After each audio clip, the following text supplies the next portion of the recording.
फुलंब्री तहसील कार्यालयात आयोजित जिल्हाधिकाऱ्यांच्या जनता दरबारात तालुक्यातील शेतकरी, नागरिक आणि सामाजिक कार्यकर्त्यांनी विविध समस्या मांडत 29 अर्ज सादर केले। यात शेती, महसूल, वीज, रस्ते आणि सिंचनाशी संबंधित तक्रारींचा समावेश होता। दरबारात संबंधित विभागांना तातडीने कार्यवाहीचे आदेश देण्यात आले। मात्र काही दिवस उलटूनही या अर्जांवर नेमकी काय कार्यवाही झाली याबाबत शेतकऱ्यांना कोणतीही माहिती मिळालेली नसल्याने संभ्रम निर्माण झालाय। अर्जांची सद्यस्थिती जाहीर करून संबंधित शेतकऱ्यांना लेखी माहिती देण्याची मागणी होते। जनता दरबाराच्या कार्यपद्धतीवरही प्रश्नचिन्ह उपस्थित केले जात आहेत। या बातमीचा आढावा घेतलाय प्रतिनिधी राधेश्याम हिवाळे यांनी। आज फुलंब्री येथे माननीय जिल्हाधिकारी साहेब यांनी जनता दरबार ठेवलेला होता आणि जनता दरबारमध्ये जनतेचं समाधान नाही झालेलं आहे। तरी आपण एका शेतकऱ्याची प्रतिक्रिया घेत आहोत। नमस्कार, मी सुदाम गायकवाड, प्रहार जनशक्ती पक्ष जिल्हा उपप्रमुख। गेल्या अनेक वर्षापासून हे शासन फक्त ढोंग घेतंय। कारण काय होतंय, अनेक वेळा या फुलंब्री येथे जनता दरबार असो की शासकीय शिबिर असो, अनेक शिबिर या फुलंब्री तालुक्यामध्ये झाले। अनेक शिबिर या फुलंब्री तालुक्यामध्ये येऊन सुद्धा एकही सामान्य शेतकऱ्याचा प्रश्न हा मार्गी लागला नाही। सन्माननीय आज कलेक्टर साहेब या फुलंब्री तालुक्यामध्ये होते, पण एकही शेतकऱ्याला गावागावामध्ये याची माहिती नाही। कारण की होतं काय आहे, कारण की जे प्रशासकीय अधिकारी आहे हे प्रशासकीय अधिकारी जनतेसमोर मेसेज देत नाही। कारण की आज सन्माननीय कलेक्टर साहेब हे फुलंब्री येत असताना अनेक शेतकरी, अनेक दिव्यांग यांचे अनेक मोठमोठे प्रश्न या तालुक्यामध्ये पेंडिंग पडलेले आहे। गेल्या अनेक दिवसापासून सन्माननीय कलेक्टर साहेब यांना आम्ही पत्राद्वारे सुद्धा कळवलं होतं की पंचायत समिती फुलंब्री येथे एमर्जन्सीचा अनेक मोठे जी रामजी योजना आपली शासनाने आणली, या जी रामजी योजनेमध्ये अनेक शेतकरी, माझ्या बापाचे फळबाग असो की विहीर असो किंवा शेततळे असो, अनेक असे मोठमोठे शेतीचे काम डिलीट झाले आणि सन्मान्य तरी या सदरील कॉन्ट्रॅक्टरांचे पांधन रस्ते या आजही सुद्धा अप्रूव्हल दिसतात। हा तत्व का? कारण की ज्यावेळेस संकट यायचं त्यावेळेस शेतकरी चांगला दिसतो का? आज फुलंब्री येथे सन्मान्य कलेक्टर साहेब आले असतात, एकही शेतकऱ्याचं समाधान झालं नाही। अनेक दिवसाचे विषय या फुलंब्री तालुक्याचे विषय आम्ही तहसीलदार यांना विचारणा केली असतात की या प्रशासकीय शिबिरामध्ये सन्माननीय आमदार का नाही, सन्माननीय खासदार का नाही? तर यांचं उत्तर होतं की आता सध्या इलेक्शन लागलेलं, आचारसंहिता चालू आहे। मग कलेक्टर साहेबाला आचारसंहिता नाही का? म्हणजे जनतेला नुसतं मूर्ख बनायचं काम हे प्रशासकीय अधिकारी व हे आमदार खासदार करीत आहे। मी यांचा जाहीर निषेध करतो। यापुढे जर शेतकऱ्याला, माझ्या जनतेला जर वारावर सोडलं, तुम्हाला कधी जनता माफ करणार नाही। जनता दरबारमध्ये ह्या शेतकऱ्याचं समाधान झालेलं नाही। त्याचं कारणच एक असं आहे की फुलंब्रीच्या तहसीलमध्ये 8 दिवसाच्या ड्युटीमध्ये फक्त 5च दिवस भेटतात आणि 5 दिवसाच्या ड्युटीमध्ये तहसीलदार मॅडमच 3 दिवस गायब राहतात आणि 2च दिवस त्या इथं ड्युटी करतात। त्यामुळं कोण्याही जनतेचा आतापर्यंत कोणत्याही प्रकारचा पालन रस्ते असो, कोणाचा रस्त्याचा प्रॉब्लेम असो, कोणाचे काही प्लॉटचे काही नावं शेतकऱ्यांची उडालेले आहेत कशामधून, त्याचं काम असो, इथं फक्त हेरिंग चालतात, फक्त हेरिंग। एकही प्लॉट आणि एकही निकाल लागलेला नाहीये। याचं कारण एक आहे की अधिकारीच जागेवर राहत नाही। मेन गोष्ट म्हणजे इथले फुलंब्री तहसीलचे अधिकारीच जागेवर राहत नाही, त्यामुळे शेतकऱ्यांचं समाधान इथं होत नाही। आम्ही आज दिनांक 5/6/2026 रोजी जनता दरबारमध्ये महात्मा फुले विकास महामंडळ कर्ज प्रकरण मंजूर नाही झाले याबाबत जिल्हाधिकारी विनय कुमार सर यांच्याकडे आम्ही तक्रार दाखल केलेली आहे।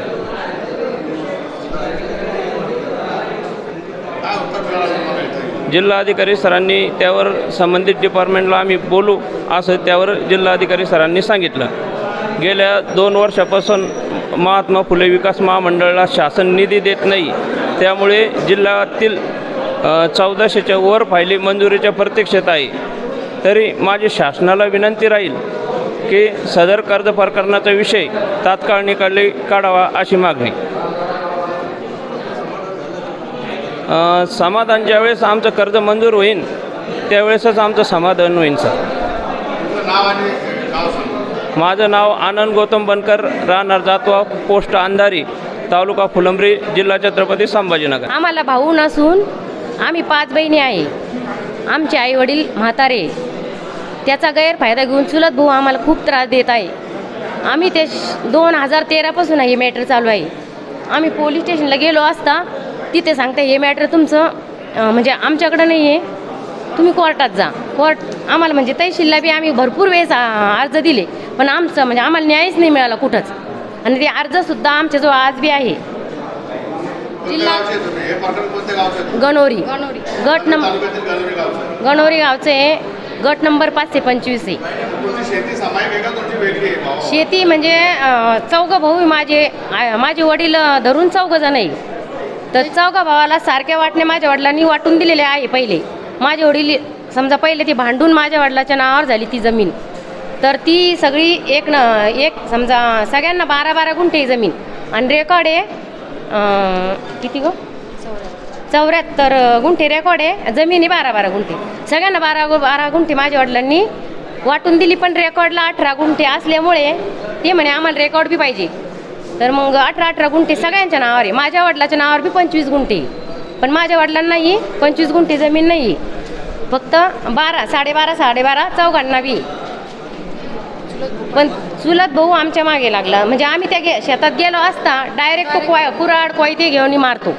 आम्ही भरपूर वेळेस फुलंब्री पोलीस स्टेशनला कंप्लेंट बी केलेलं आहे. हिला कोयत्याने मारले, माझ्या वडिलांनी पावड्यानं मारलं, मला खाली पाडून त्याच्या बायकोने त्यांनी म्हणजे खूप असं त्या शेतात गेलो म्हणजे आम्हाला जायची हिंमतच होत नाही आहे. जीवाला म्हणजे त्याच्यापासून आम्हाला खूप धोका आहे.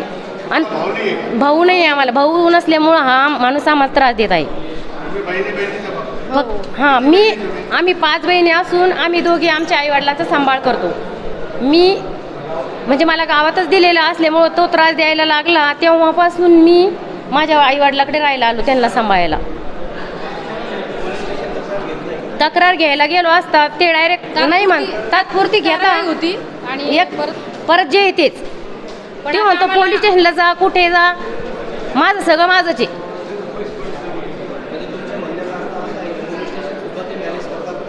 हो, त्याचा अर्थ तेच येतो, कारण आमचे अर्ज पण घेत नाही आता.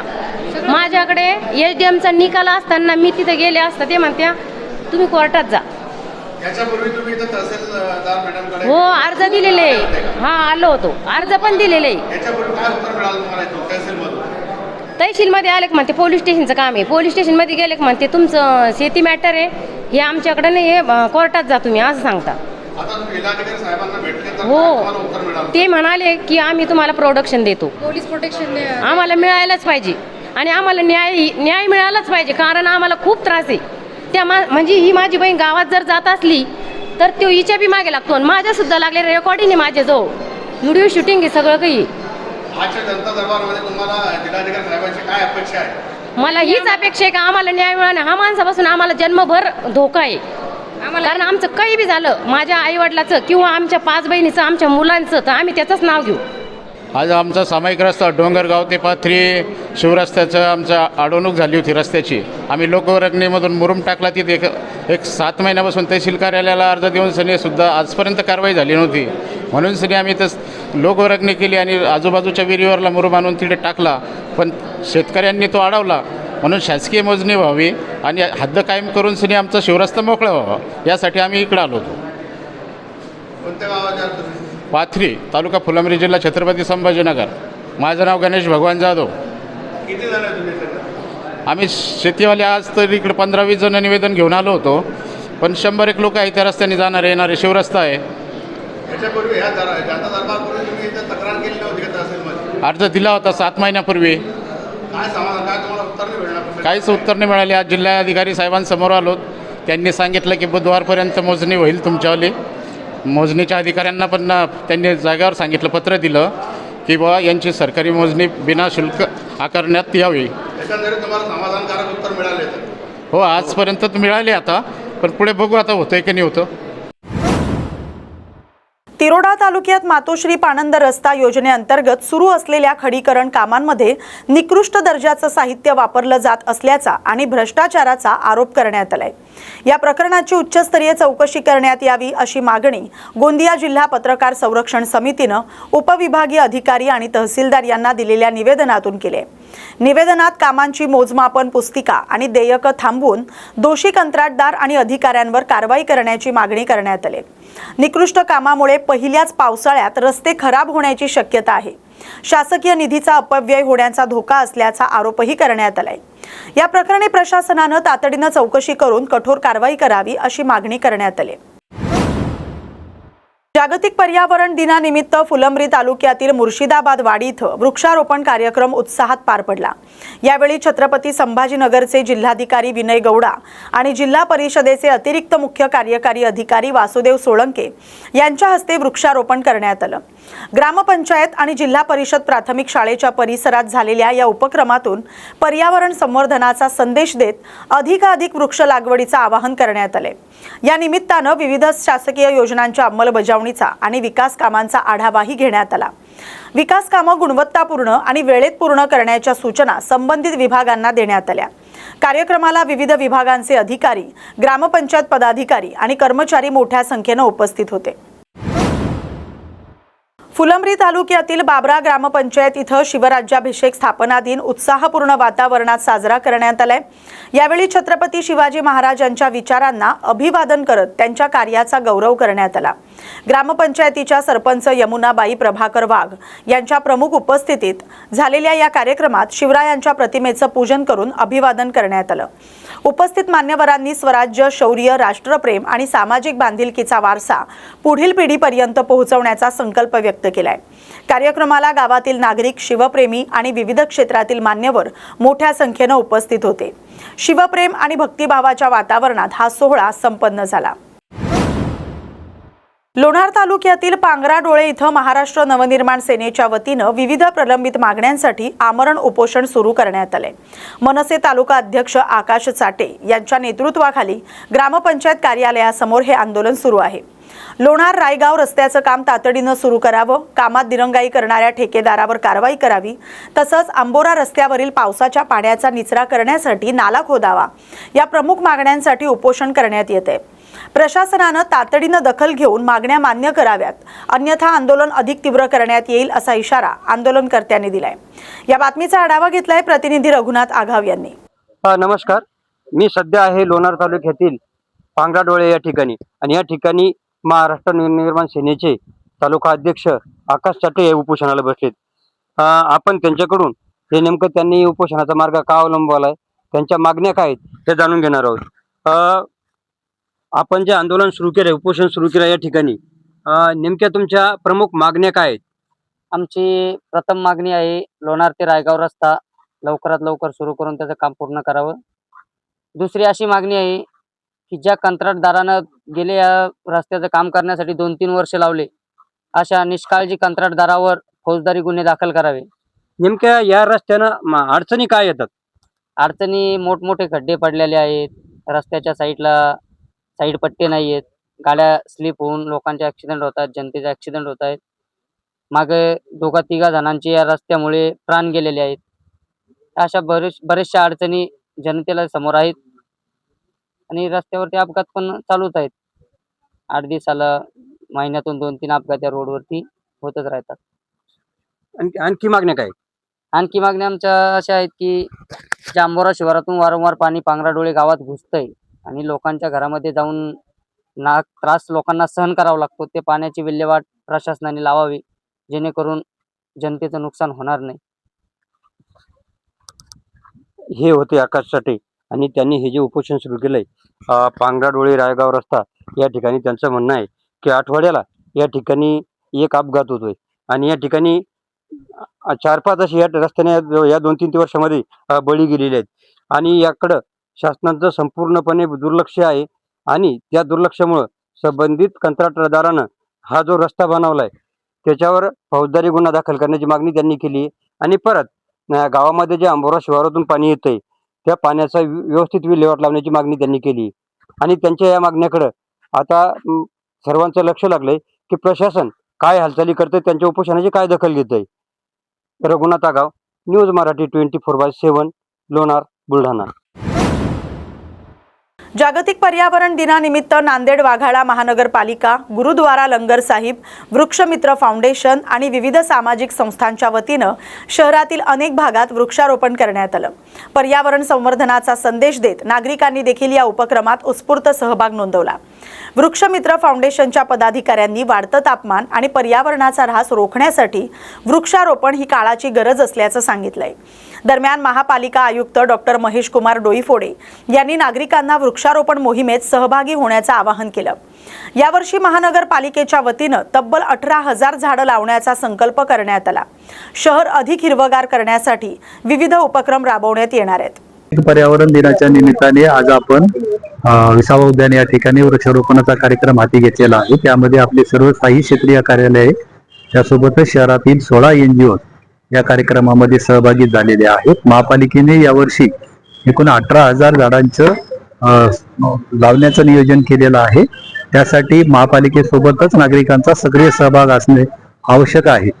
आपण या आपल्या ज्या ठिकाणी आपल्याला आवश्यकता वाटते, आपल्याला जागा असेल त्या ठिकाणी आपण महापालिकेला जर फक्त सूचना दिली तरी महापालिका त्या ठिकाणच्या वृक्षाची लागवडीची पूर्ण काळजी घेईल। परंतु संगोपनासाठी आपलं सहकार्य नितांत गरजेचं आहे।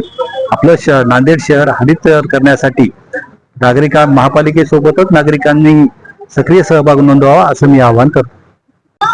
नमस्कार, मी वृक्षमित्र संतोष मुगटकर, वृक्षमित्र फाउंडेशनच्या माध्यमातून गेल्या मागील 8 वर्षापासून आम्ही काम करत आहोत। लोक चळवळ आपण ही शहरामध्ये निर्माण केलेली आहे आणि या अंतर्गत आज या पर्यावरण दिवसाच्या निमित्ताने नांदेड शहरामध्ये आपण वृक्ष लागवडीचा एक मोठा संकल्प घेऊन निघालेलो आहोत। प्रत्येक नागरिकांना माझं आव्हान आहे की हे वाढतं जे तापमान आहे, आपण बघत आहात नांदेड शहराचं या वर्षीचं तापमान 45° पुढे गेलेलं आहे आणि या सर्व गोष्टीला आपल्याला जर थांबवायचं असेल, पर्यावरणाचा ऱ्हास आणि पर्यावरणाचं वाढलेलं तापमान आपल्याला जर थांबवायचं असेल तर फक्त वृक्ष लागवड हा एकमेव पर्याय आपल्या समोर उपलब्ध आहे। आणि त्याच अनुषंगाने नांदेड वाघाळा शहर महानगरपालिका आणि इतर सामाजिक संस्था 25 सामाजिक संस्था आमच्यासोबत काम करतात। रोटरी क्लब आहे आमच्यासोबत, बरेच संस्था आमच्यासोबत काम करतात। या संस्थेच्या माध्यमातून आपण यावर्षी 18,000 वृक्ष लागवडीचा एक संकल्प केलेला आहे आणि मुख्य आपलं एक नवीन यावर्षीची संकल्पना आहे की नांदेड शहरामध्ये 20 नगरपालिकेचे प्रभाग आहेत। त्या 20 महानगरपालिकेच्या प्रभागामध्ये प्रत्येक प्रभागामध्ये 50 झाडं आणि ती झाडं ही आपण ट्री गार्डसह लावणार आहोत। आपण आज 2 इथे मॉडेल ठेवलेले आहेत। एक बांबूचं ट्री गार्ड आहे, एक लोखंडाचं ट्री गार्ड आहे।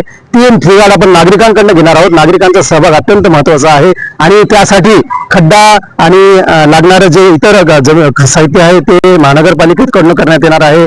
झाडं वृक्षमित्र फाउंडेशन इतर सामाजिक संस्था देणार आहेत आणि मोठी मोठी झाडं आपण शहरामध्ये 1000 झाडं 100% लावणार आहोत। प्रत्येक नागरिकाला कळकळीची विनंती आहे की आपल्याकडे जागा उपलब्ध असेल, आपल्याकडे कुठल्या प्रकारचे जर रस्ते असतील तर त्यामध्ये आम्हाला बोलवा, आम्ही झाडं लावू। फक्त झाडं संगोपनाची जबाबदारी आपल्याला घ्यावी लागेल। 3 वर्ष झाडं संगोपन करावं लागतात आणि त्यानंतर त्या झाडाला ते झाडं इंडिपेंडंट होतात। आपल्या सर्वांना आजच्या या शुभदिनी विनंती आहे की प्रत्येक जणांनी एक झाड लावलं पाहिजे। आपल्याला जिथे जागा मिळेल तिथे लावा, आम्हालाही बोलवा। धन्यवाद।